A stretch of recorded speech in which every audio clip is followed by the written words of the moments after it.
படம் எப்படின்னா இருக்கு நீங்க பார்த்து? அதான் ரொம்ப நாள் கழிச்சு ஒரு விறுவிறுப்பான திரைக்கதையை நான் அதை பார்த்தேன். படத்துல தலை இருக்காரு அப்படின்லாம் சொல்லிட்டாரு. இதுல வந்து விஜய் அது போயிட்டாரு, எங்கேயோ போயிட்டாரு.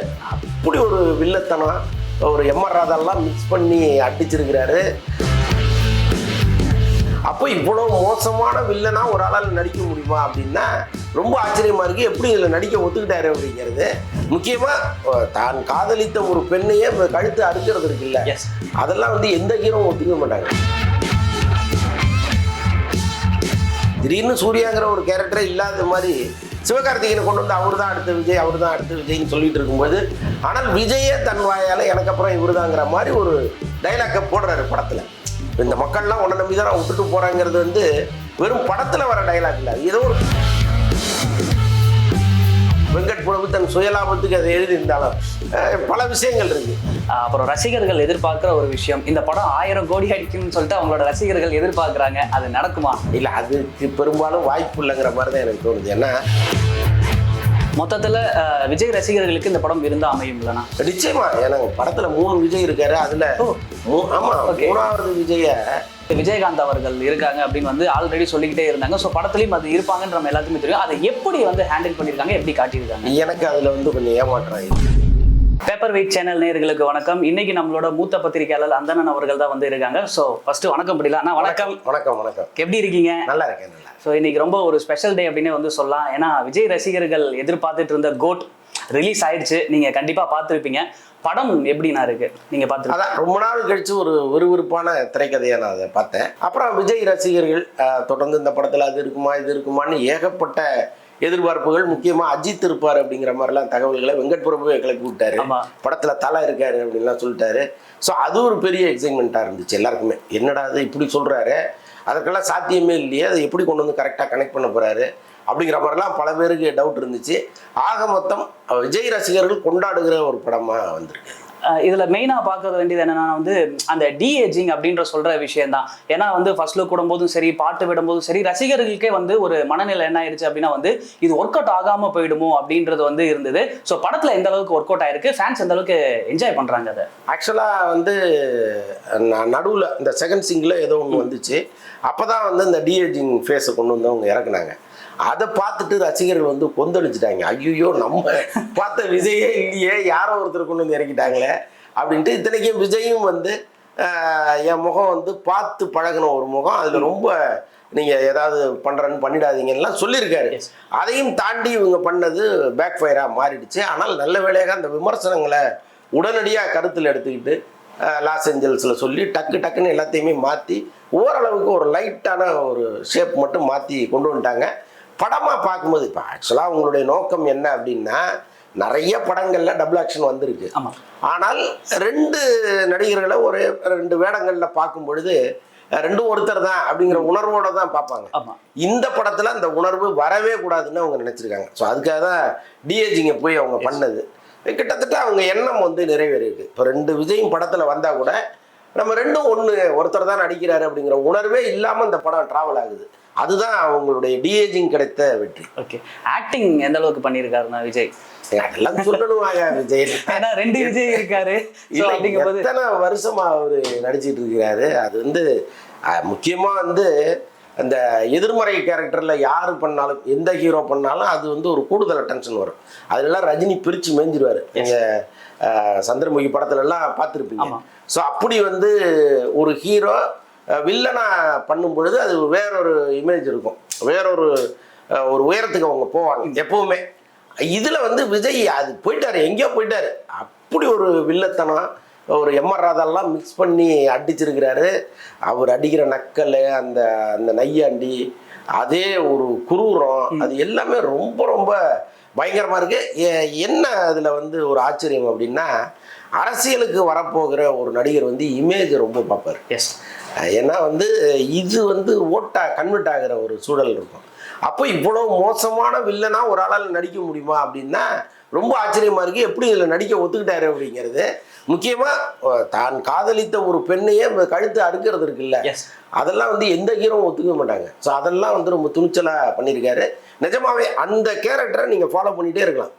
நீங்கள் அந்த அவர் உள்ளே வந்ததுலேருந்து அந்த எண்டு முடிகிற வரைக்கும் அந்த கேரக்டரை ரசிக்காத ஆட்கள் இருக்கவே முடியாது, அவ்வளவு அழகா பண்ணிருக்காரு. எப்போதுமே இந்த படத்துல வந்து பாத்தீங்க அப்படின்னா வந்து மத்த கேரக்டர்லாம் கூட வந்து இருப்பாங்க. நிறைய படங்கள்ல வந்து பார்த்திருப்போம், அவங்கள சும்மா 2 சீனுக்கு யூஸ் பண்ணிட்டு அமைச்சிருப்பாங்க. ஆனா எல்லாருமே பயந்தது என்னன்னா, பிரபுதேவா இருக்காரு, பிரசாந்த் இருக்காரு, படத்துல ஏகப்பட்ட கேரக்டர் இருக்காங்க. அதை எப்படி நான் பயன்படுத்தி இருக்காங்க? அதுதான் வெங்கட் பிரபுடைய டாக்டிக்ஸ். எப்பவுமே இவங்க 4 பேரையும் நண்பர்களா மாத்திட்டாரு படத்துல. இந்த எந்த ஃப்ரேம் வச்சாலும் அதுல 4 பேரும் ஒன்னாவே இருக்காங்க. சூப்பர். ஸோ இதுல வந்து இந்த பார்சியாலிட்டிங்கிறதே இல்லாம போயிருச்சு. நிறைய விஜயும் வந்து சாக்ரிஃபைஸ் பண்ணியிருக்காரு. இப்போ ஆக்சுவலாக வந்து ஒரு விஜய் மாதிரி ஒரு வளர்ந்த ஹீரோ என்ன பண்ணுவாங்கன்னா, எல்லா ஃப்ரேம்லையும் நம்ம தான் இருக்கணும்னு நினைப்பாங்க. ஆனால் அவருக்கு ஸ்பேஸ் கொடுங்க, இவருக்கு கொடுங்கன்னு அந்த ஒதுங்கினது இருக்குல்ல, மற்றவர்கள்ட்ட கொடுத்துட்டு, அது வந்து ஒரு மிகப்பெரிய விஷயம். அது இந்த படத்தில் நடந்துருக்கு. சூப்பர். மியூசிக்கை பற்றி கேட்கணும். ஏன்னா வந்து மியூசிக் வந்து சிங்கிள் எதுவுமே வந்து ரசிகர்களால் பெருசாக ஈர்க்கப்படல, பட் படத்தில் எந்த அளவுக்கு ஒர்க் அவுட் ஆயிருக்கு. அதுதான் இவன் மனம் வெதும்பி பேசுகிற அளவுக்கு சூழ்நிலை போயிடுச்சு. ஆக்சுவலாக அவருடைய நெருங்கிய நண்பர்கள்ட்ட அவர் சொல்லியிருக்கிறாரு, நான் வந்து என்ன தப்பு பண்ணேன், இந்த சாங்கை செலக்ட் பண்ணது விஜய் சார் தான். நான் வந்து டியூன் போட்டு கொடுத்தேன், ஒரு 5 டியூன் கொடுக்கும்பொழுது அவர் ஒன்று செலக்ட் பண்ணுறாரு, அதை தான் நான் வந்து பாட்டாக கொடுக்குறேன். அப்போ நாளைக்கு ஒரு பிரச்சனைன்னு வரும்பொழுது எல்லா பழியும் என் தலையிலே வர்றதுங்கிறது எப்படி அப்படின்லாம் ஒரு புலம்பி இருக்கிறாரு. பட் கடைசியாக வந்த சிங்கிள் வரைக்கும் இவன் வந்து வறுத்து எடுத்துட்டாங்க. இதெல்லாம் ஒரு பாட்டா, ஐ மிஸ் யூ அனிருத் அப்படின்லாம் ரசிகர்கள் வந்து கமெண்ட் போட ஆரம்பிச்சிட்டாங்க. இது எல்லாமே ஒரு மண்டைக்குள்ளே இறங்கி ஒரு பெரிய டென்ஷனை கொடுத்துருக்கும் போது இருக்கு. அது எல்லாத்தையும் பேக்ரவுண்ட் மியூசிக்கில் சரி பண்ணிட்டார். உட்கார்ந்து மரணடி அடிச்சிருக்கிறாரு. அது இந்த பேக்ரவுண்ட் மியூசிக்கு இந்த ஸ்க்ரீன் பிளேக்கு இல்லைன்னா படுத்துருக்கும் படம். அதை ரொம்ப ஸ்பீடாக கொண்டு போகிறது அவருடைய பேக்ரவுண்ட் மியூசிக்கு. பாட்டுலேயே நிறைய எக்ஸ்ட்ரா ஆட் பண்ணியிருக்காரு. நீங்க முதல்ல வெளியில வந்த பாட்டு வேற, நீங்க கேட்டீங்கன்னா படத்துல கேட்கும்போது நிறைய அதுல வந்து இன்ஸ்ட்ருமெண்ட்ஸை ஆட் பண்ணி வேற மாதிரி கொண்டு வந்திருக்காரு. எந்த பாட்டை நல்லா இல்லைன்னு இவங்க சொன்னாங்களோ அதே பாட்டை ரசிக்கிற அளவு கொடுத்துட்டாரு. Super super. அப்புறம் இன்னொரு விஷயம் என்னன்னா வந்து உங்க வீடியோல சொல்லுவீங்க, வலைபேஜ்ல வந்து சொல்லுவீங்க, அன்றே சொன்னது வலைபேச்சு அப்படின்னு சொல்லிட்டு இந்த படத்துலயும் ஒண்ணு நடந்திருக்கு. சிவகார்த்திகேயன் வராரு அப்படின்னு சொல்லும் போது நிறைய பேர் நம்மள, ஆனா இந்த படம் பார்த்துட்டு வெளில வந்தவங்க சிவகார்த்திகேயன் இருக்கிறது வந்து சர்ப்ரைஸா வந்து சொல்லிட்டு போறாங்க, இது நாங்க எக்ஸ்பெக்ட் பண்ணவே இல்லை அப்படின்னு வந்து சொல்லிட்டு. அப்புறம் இன்னொன்னு சொல்றாங்க, அவர் சொல்ற டைலாக்லாம் வந்து ஏதோ அடுத்த ஒரு விஷயத்த குறிக்கிற மாதிரி இருக்கு அப்படின்னு சொல்லிட்டு போறாங்க. நீங்க பார்த்துருப்பீங்க, என்ன சொல்ல வராருன்னா? எனக்கு பேரதிர்ச்சியா இருந்துச்சு. ஏன்னா விஜயின் இடத்தை சிவகார்த்திகேயன் பிடிக்க போறாருன்னு பல ஊடகங்கள் பேச ஆரம்பிச்சிருந்தாங்க. என்ன இருந்தாலும் விஜயின் சாதனையை சிவகார்த்திகேயன் தொடுவதற்கு இன்னும் பல வருடங்கள் ஆகும், அது வேற விஷயம். ஆனால் இப்போ விஜய்க்கு அடுத்த இடத்துல வேகமா முன்னேறிட்டு இருக்கிறது யாரு? நடுவில் சூர்யாலாம் இருக்காரு. திடீர்னு சூர்யாங்கிற ஒரு கேரக்டரே இல்லாத மாதிரி சிவகார்த்திகேயனை கொண்டு வந்து அவர் தான் அடுத்த விஜய், அவர் தான் அடுத்த விஜய்ன்னு சொல்லிட்டு இருக்கும்போது அது எப்படி சரியா இருக்குங்கிற கேள்வியெல்லாம் நம்ம எழுப்பணும். ஆனால் விஜயே தன் வாயால எனக்கு அப்புறம் இவர் தாங்கிற மாதிரி ஒரு டைலாக்கை போடுறாரு படத்துல.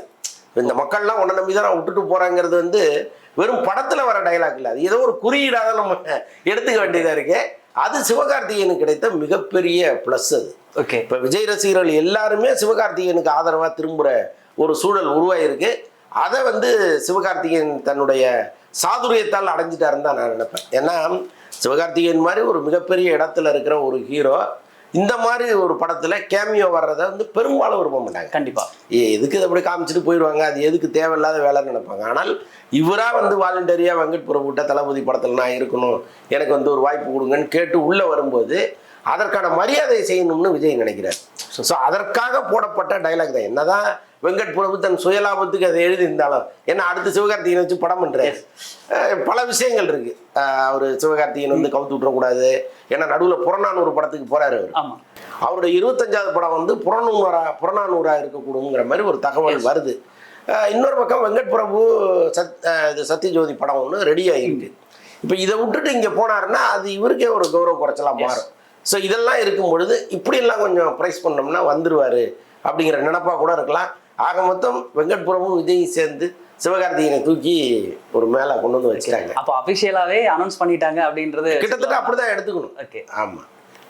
இப்போ கோட்ல வந்து பார்க்க வேண்டிய விஷயம் என்னன்னா வந்து நிறைய, அதாவது வந்து லென்த்தா இருக்கு அப்படின்னு வந்து ஃபீல் பண்றாங்க. நீங்க அந்த மாதிரி ஏதாவது ஃபீல் பண்ணீங்களா?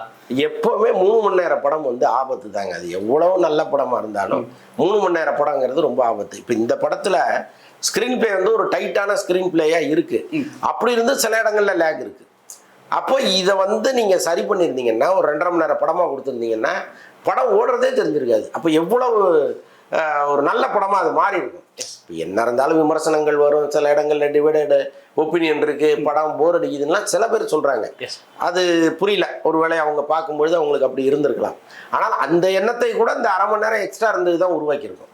அப்போ ஆரம்பத்திலே நீங்கள் ஒரு 2.5 மணி நேரம் தாங்க இந்த படம் அப்படின்னு நினச்சிருந்தீங்கன்னா ஒரு சூப்பரான படமாகவே அது வந்துருக்கும்.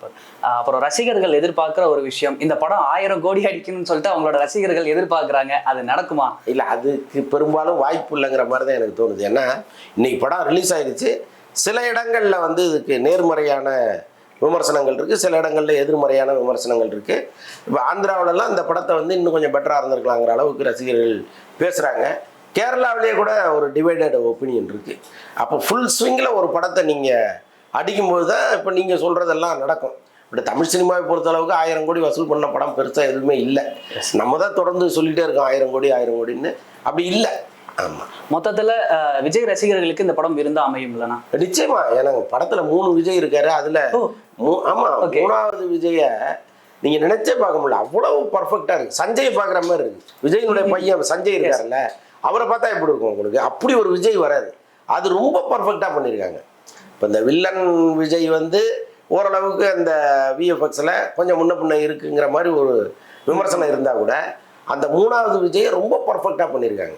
படத்தில் அதிகபட்சம் சில நிமிஷங்கள் தான் அவர் வராரு, வந்தால் கூட அவ்வளோ அழகாக இருக்குது. அதை பார்க்குறதுக்கே நீங்கள் இன்னொரு தடவை போகலாம், அவ்வளோ சூப்பராக இருக்குது. ஆனால் இந்த படத்தில் வந்து விஜயகாந்த் அவர்கள் இருக்காங்க அப்படின்னு வந்து ஆல்ரெடி சொல்லிக்கிட்டே இருந்தாங்க. ஸோ படத்துலையும் அது இருப்பாங்கன்ற நம்ம எல்லாத்துக்குமே தெரியும். அதை எப்படி வந்து ஹேண்டில் பண்ணியிருக்காங்க, எப்படி காட்டியிருக்காங்க? எனக்கு அதில் வந்து கொஞ்சம் ஏமாற்றம் இருக்குது. நான் வந்து விஜயகாந்தை இப்படி காமிப்பாங்க, அவர் அப்படி வருவாரெல்லாம் நான் நினச்சிட்டு இருந்தேன். ஆனால் படத்தில் வந்து கேப்டன் பிரபாகரன் விஜயகாந்தை தான் உள்ளே கொண்டு வராங்க.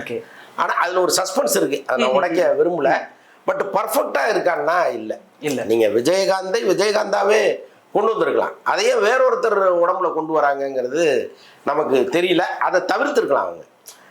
ஏன்னா இப்போ விஜயகாந்த் வர்றாரு, அவர் விஜய்க்கு ஒரு கட்டளை இடுறாரு, அல்லது விஜய்கிட்ட நானே பார்த்துக்கிறேன் தம்பி நீங்கள் கொஞ்சம் ஒதுங்கிருங்கன்னு சொல்கிறாரு. அப்படிங்கிற மாதிரி கொண்டு போய் முழுக்க முழுக்க விஜயகாந்த் பாடி லாங்குவேஜோடய அந்த படம் அந்த அந்த இமேஜ் வந்திருந்ததுன்னு வைங்களேன், அதோடைய லெவலே வேற.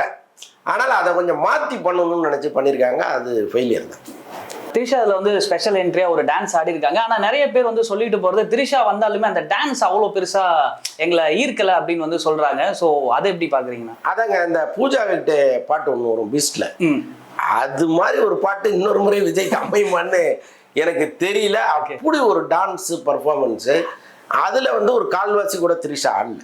அது என்னன்னு தெரியல, ஒருவேளை இது போதும்னு அவங்க நினைச்சிட்டாங்களான்னு தெரியல. பட் அந்த பாட்டில் கூட முழுசா அவங்க வரல, ஒரு ஸ்டான்ஸா வராங்க, அவ்வளோதான். அதுக்கப்புறம் வந்து அவர் மற்றவர்களோட தான் ஆடிட்டு இருக்காரு.